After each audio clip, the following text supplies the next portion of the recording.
ಉಡುಪಿ ಜಿಲ್ಲೆಯಲ್ಲಿ ಮರಳುಗಾರಿಕೆ ನಿಷೇಧವಾಗಿದ್ದರೂ ಅಕ್ರಮ ಮರಳುಗಾರಿಕೆ ಎಡೆಬಿಡದೆ ಸಾಗ್ತಾ ಇದೆ. ಈ ಕೃತ್ಯ ಪೊಲೀಸ್ ಇಲಾಖೆ, ಭೂ ಮತ್ತು ಗಣಿ ಇಲಾಖೆ ಹಾಗೂ ಜನಪ್ರತಿನಿಧಿಗಳ ನೆರಳಲ್ಲೇ ನಡೀತಾ ಇದೆ ಅಂತ ಬೆಳಪು ದೇವಿ ಪ್ರಸಾದ್ ಶೆಟ್ಟಿ ಆರೋಪ ಮಾಡಿದ್ದಾರೆ.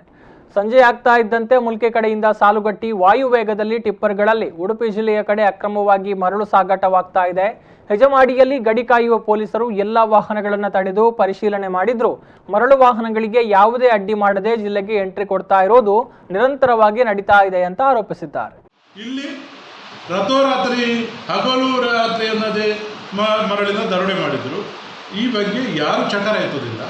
ಜಿಲ್ಲಾಧಿಕಾರಿ ಅವರು ಬೇಗ ಎಲ್ಲ ನಾವು ಕ್ರಿಮಿನಲ್ ಕೇಸನ್ನು ಹಾಕ್ತೇವೆ, ಕೊರೋನಾದ ಬಗ್ಗೆ ಮಾತಾಡಿದರೆ ಕ್ರಿಮಿನಲ್ ಕೇಸ್ ಹಾಕ್ತೇವೆ, ಏನಾದರೂ ಅಪಪ್ರಚಾರ ಮಾಡಿದರೆ ಕ್ರಿಮಿನಲ್ ಕೇಸ್ ಹಾಕ್ತೇವೆ ಅಂತ ಹೇಳ್ತಾರೆ. ಇದರ ಬಗ್ಗೆ ಯಾಕೆ ಅವರು ಚಕಾರ ಎತ್ತುವುದಿಲ್ಲ? ಇದರ ಬಗ್ಗೆ ಕ್ರಿಮಿನಲ್ ಕೇಸ್ ಯಾಕೆ ಆಗ್ತಾ ಇಲ್ಲ? ನೀವೇ ಜಿಲ್ಲಾಧಿಕಾರಿ ಅಲ್ವಾ ಅದಕ್ಕೆ? ಆದ್ದರಿಂದ ನಾವು ಈ ಬಗ್ಗೆ ಕೂಡ ಇದರಲ್ಲಿ ಸ್ಪಷ್ಟತೆ ಬೇಕು. ಈ ಒಂದು ವಿಚಾರವನ್ನು ಕೂಡ ತನಿಖೆ ಮಾಡಬೇಕು. ಜನರಿಗೆ ಮರಳು ಮಾಡುವಂತೆ ಮಾಡಿ ಸ್ವಾಮಿ. ನೀವು ಹೋರಾಟ ಮಾಡಿದ್ದೀರಿ, ಆ ಹೋರಾಟಕ್ಕೆ ಫಲ ಸಿಕ್ಕಲಿ. ಇನ್ನೊಬ್ಬರ ಮೇಲೆ ಗೂಬೆ ಕೂರಿಸೋದಕ್ಕಿಂತ ಜನರಿಗೆ ಮರಳು ದೊರಕುವಂತೆ ಮಾಡಿ. ಆ ಬಡ ಮರಳು ದೋಣಿಯಲ್ಲಿ ಮಾಡುವಂಥವರಿಗೆ ಎಲ್ಲ ಅವರ ಜೀವನ ಅತ್ಯಂತ ದುಸ್ತರಾಗಿದೆ. ಹಿಂದಿನ ಮರಳುಗಾರಿಕೆ ಸಾಂಪ್ರದಾಯಿಕ ಮಾಡುವವರಿಗೂ ಕೂಡ ನೀವು ಕಡಿವಾಣ ಹಾಕಿದ್ದೀರಿ.